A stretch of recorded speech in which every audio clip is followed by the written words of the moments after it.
Hello and welcome back to Open, everyone. Don't forget, always inviting you to get social with us. That's right. Tweet us at BronxNetTV and tweet me too at Rhina Valentin.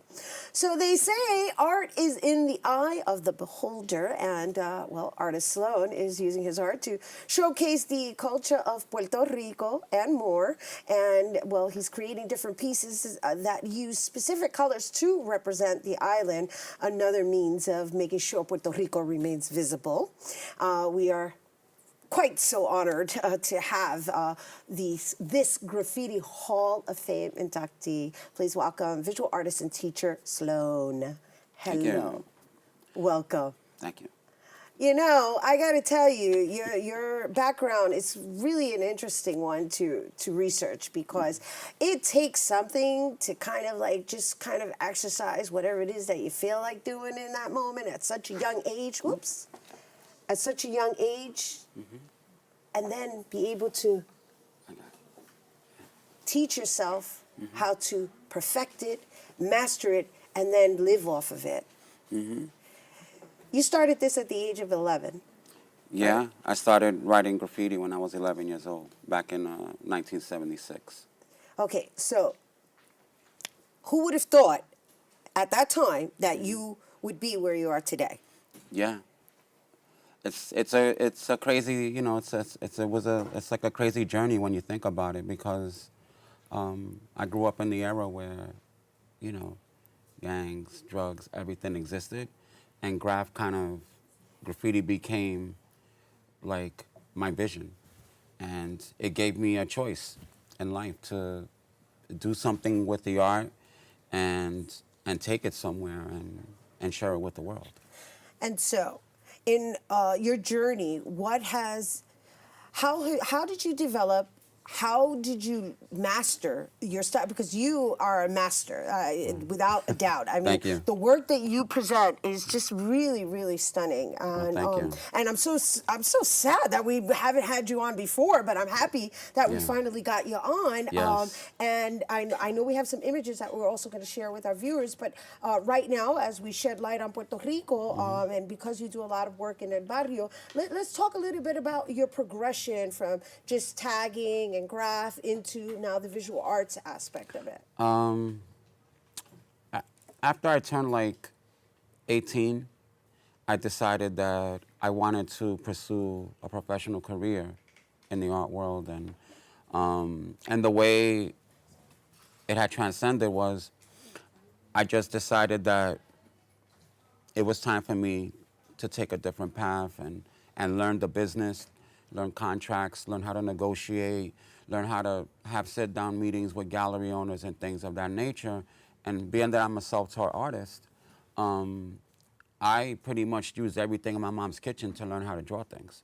From a circle, use a Goya can, And you pretty much draw on anything, right? Yeah, I mean, we're yeah. showing images of your work, and some of it was on gates. I don't know if we have the image of the car you drew on for Harlem Festival. Yeah, that was a crazy, really great moment for me, and it's one of those things that kind of let me know that I was going in the right direction, because they came to me and asked me if I would paint this car, but the joke is that I said, okay, I'll do it, but I had 4 days to paint this car, 4 days. 4 days. And the garden center actually hosted me to do the job right in the middle of their showroom. And long story short, I'm painting this car, and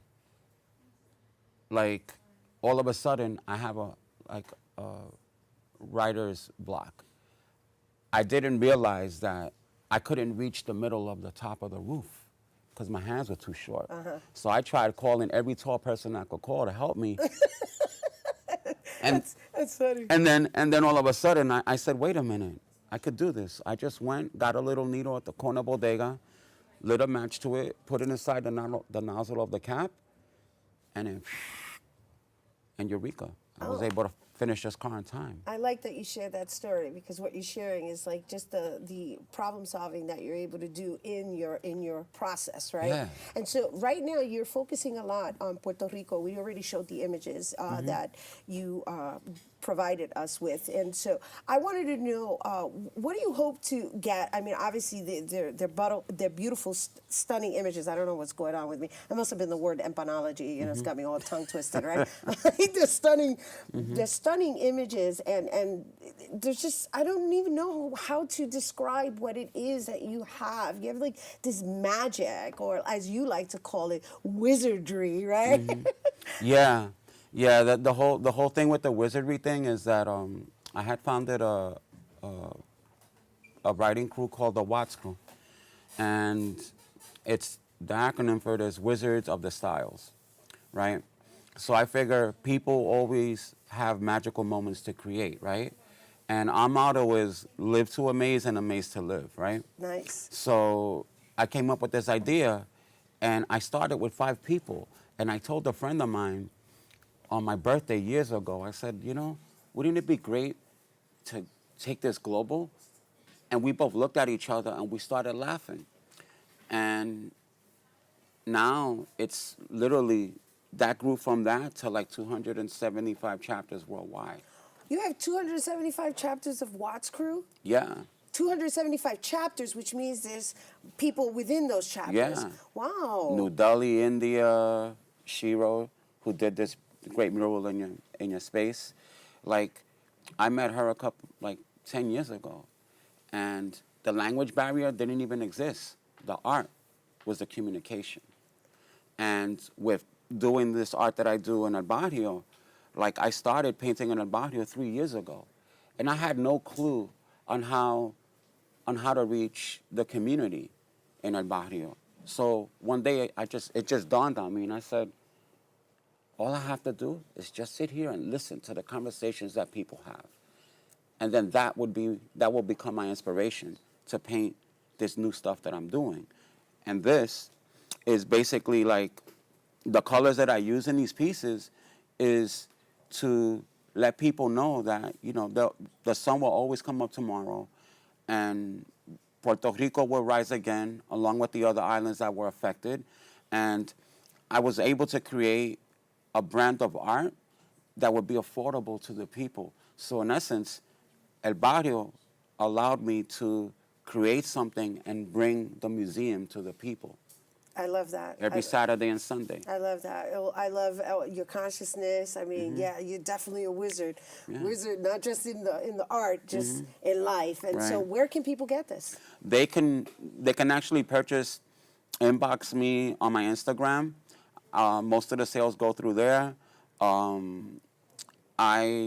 The pieces go for more than, like this is a 8x10. This will go for like 25. Wow. A 6 you by really do make it affordable. A 6x12 will go for like 30, 40 bucks.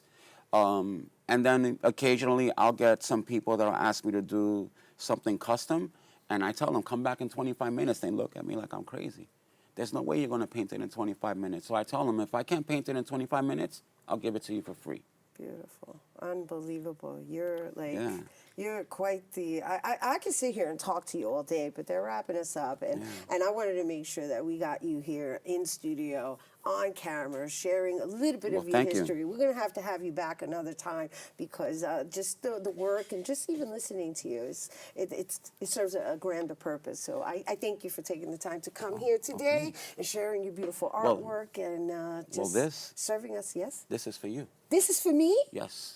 Oh my gosh. This is your blessing. Oh, thank you. Gracias. Yeah. Thank you, Slone. Yes. All right, I know they're rapping me. They're like, ja, ja, ja. I'm like, oh my gosh, this is mine. Thank you. Oh, snap. I got to collect this item.